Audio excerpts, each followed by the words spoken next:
فرمایا آپ پہ مقدمہ ہے، آپ کو جواب دینا ہے۔ تو حضرت علی شیر خدا رضی اللہ تعالیٰ عنہ آئے کہ آپ نے گواہ دیجئے۔ مولا علی نے 2 گواہ دیے، امام حسن اور اپنا غلام۔ تو قاضی اتنے بڑے معتبر تھے، حضرت علی سے کہنے لگے میں آپ کے بیٹے اور غلام کی گواہی نہیں لیتا۔ حضرت علی خوش ہوئے، فرمایا میں خوش اس بات پر کہ تو جو فیصلے کر رہا ہے قرآن و سنت کے مطابق کر رہا ہے۔ ایک دن قاضی صاحب آئے سویرے سویرے، انہوں نے کہا حضور میں نے استعفیٰ دینا ہے۔ حضرت علی شیر خدا فرمانے لگے قاضی صاحب کیا ہوا؟ توجہ ہے میری بات پر؟ یہ چیف جسٹس کی بات سنا رہا ہوں آپ کو، قاضی القضاء کی۔ حضور ریزائن کرنے آیا ہوں۔ کہا کیا ہوا؟ تو قاضی صاحب عرض کرنے لگے حضور میرے پاس 2 پارٹیوں کا کیس تھا، تو کل صبح ایک پارٹی 2 ٹوکریاں کھجوروں کی لے کے آ گئی ہے اپنے حق میں مجھے نرم کرنے کے لیے، تو میں استعفیٰ دینے آیا ہوں۔ تو حضرت علی فرمانے لگے قاضی صاحب آپ نے وصول کر لی ہیں کھجوریں؟ فرمایا نہیں وصول نہیں کی، میں نے انہیں ڈانٹا ہے، سخت سست کہا ہے، نکال دیا ہے، میں نے انہیں منع کیا ہے، ان پر میں نے سختی کی ہے۔ تو حضرت علی فرمانے لگے جب آپ نے لی نہیں، ڈانٹ دیا، تو استعفیٰ کیوں دینے آئے ہیں؟ تو سنو یہ ہیں اسلام کے قاضی،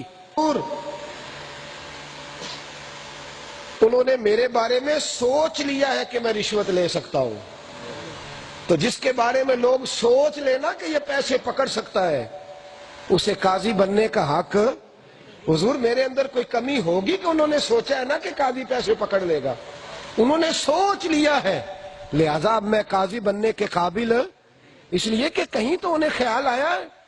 اللہ فرماتا ہے یا ایھا الذین آمنوا لا تلھکم اموالکم ولا اولادکم عن ذکر اللہ، اے ایمان والو تمہارے مال اور تمہاری اولاد کہیں تمہیں اللہ کے ذکر سے نہ روک دے، خدا سے تمہیں دور نہ کر دے۔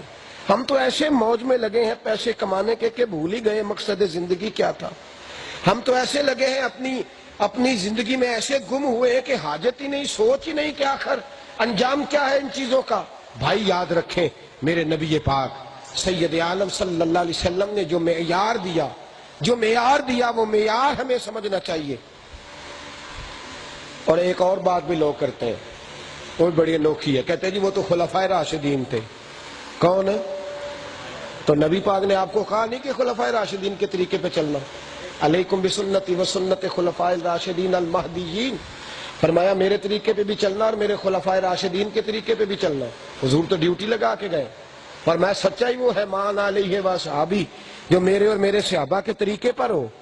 اور بھائی سمجھیں، چلے میں آپ کو صحابہ سے نیچے لاتا ہوں۔ حضرت عمر بن عبدالعزیز رحمت اللہ تعالیٰ علیہ، حضرت عمر بن عبدالعزیز رحمت اللہ تعالیٰ علیہ، عراق سے ایک عورت آئی، کہنے لگی میری بچیاں یتیم ہو گئیں، تو میں نے کہا کہ میں حضرت عمر بن عبدالعزیز کے پاس جاتی ہوں، یتیم بچیوں کا وظیفہ لکھوا کے لاتی ہوں۔ وہ کہتی ہے جب میں آئی نا ان سے ملنے عراق سے چل کے، میں نے لوگوں سے پوچھا امیر المومنین کا گھر کہاں ہے؟ آپ کے وزیر اعظم کا کہاں کہاں گھر ہوتا ہے پتہ ہے آپ کو؟ ہر شہر میں، جی اسلام آباد، مری، لاہور، جتھے جتھے لب جائے، جتھے جتھے قابو، جھونپڑیوں میں جو رہتے ہیں وہ رہے، ان کو کیا۔ اور میرے پاس لسٹ موجود ہے، آپ کے کئی ایسے صدر بھی گزرے ہیں جن کا ایک محل مصر میں، ایک ترکی میں، اور کوئی لندن میں، کوئی کہیں، اللہ جانے۔ حضرت ابو بکر صدیق کے بیٹے نے کہا ابا جی میں نے ایک مکان اور خریدا ہے، تو آپ فرمانے لگے بیٹے میں تو ایک وقت میں 2 کمروں میں نہیں رہ سکتا، تو 2 مکانوں میں کیسے رہوں گا؟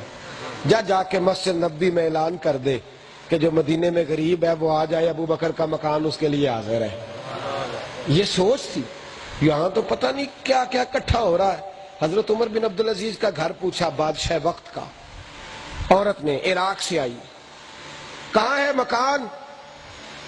تو لوگوں نے کہا کہ وہ جو ٹاٹ کا لباس جس کا دروازے پہ بوریا لٹک رہا وہ حضرت عمر بن عبدالعزیز کا گھر ہے۔ بی بی کہتی ہے میں اندر گئی تو ایک عورت برتن مانج رہی ہے، ریت رکھی ہوئی ہے، صابن رکھا، برتن مانج رہی ہے۔ میں نے اس سے پوچھا کہ یہی گھر ہے امیر المومنین کا؟ کہنے لگی یہی ہے۔ کہتے ہیں بڑا سا سین اس کے اندر کنواں، کنویں کے ساتھ ایک درخت، کچی زمین، عورت برتن مانج. میں نے کہا امیر المومنین، کہنے لگی آنے والے ہیں، درخت کے نیچے بیٹھ جاؤ، ٹاٹ بچھا ہوا، ابھی آ جاتے ہیں. کہتے تھوڑی دیر گزری تو خوبصورت اور نورانی چہرے والے ایک بزرگ اندر آئے، کئی جگہ سے کپڑے پھٹے اور پیبند لگے ہوئے، سادی سی پگڑی باندھی. سلام کے بعد داخل ہوئی تو کہتے ہیں وہ جو برتن مانجنے والی تھی وہ شور کرنے لگی، کہنے لگی اتنی دیر سے آئے ہو، پتا تو ہے کہ آپ نے پانی نکالنا ہوتا ہے تو میں نے برتن دھونے ہوتے ہیں، کتنی دیر سے برتنوں کو صابن لگایا ہوا ہے. کہتے ہیں وہ کہنے لگے ذرا وہاں کام تھا تو لیٹ ہو گیا، دوڑے آئے، کنویں سے پانی نکالا، بی بی کو دیا، انہوں نے برتن دھوئے. پھر وہ بی بی گئی تو رات کی رکھی ہوئی ایک روٹی لائی، تھوڑا سا سرکہ لائی، ان بزرگوں نے کھایا اور پھر وہ میرے پاس اٹھ کے آئی. میں سمجھی یہ دونوں ملازم ہیں گھر کے. کہنے لگی امیر المومنین سے جو بات کرنی ہے کر بھی لو. تو میں نے کہا امیر المومنین کون ہے؟ تو کہنے لگی وہی تو ہے جو کنویں سے پانی نکال رہا تھا، وہی تو ہے جو کنویں سے پانی نکال کے دے رہا تھا. اللہ آپ کو جزائے خیر دے.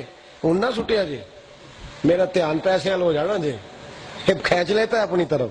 بڑی مہربانی. آپ بات سنیں، خالی یہ دینا ناجائز نہیں، لیکن میری صرف آپ بات سنیں. اللہ آپ کو بڑی ساری برکت عطا. آمین تو کہہ دیں. سنیں، کب وہ جو پانی نکال رہے وہی تو تھے امیر المومنین. وہ خاتون کہتی میں حیران ہو گئی، اٹھ کے گئی تو مجھے کہنے لگے میں معافی چاہتا ہوں، آپ کو انتظار کرنا پڑا. تو میں نے پہلا سوال یہ پوچھا کہ یہ جو بی بی برتن مانج رہی تھی یہ کون تھی؟ تو کہنے لگا یہ میری بیوی ہے، یہ میری بیوی ہے. او بھائی یہ فرشتوں کی کہانیاں نہیں، یہاں تو 4 پیسے آتے ہیں تو ہمارا دماغ ہی نہیں کام کرتا.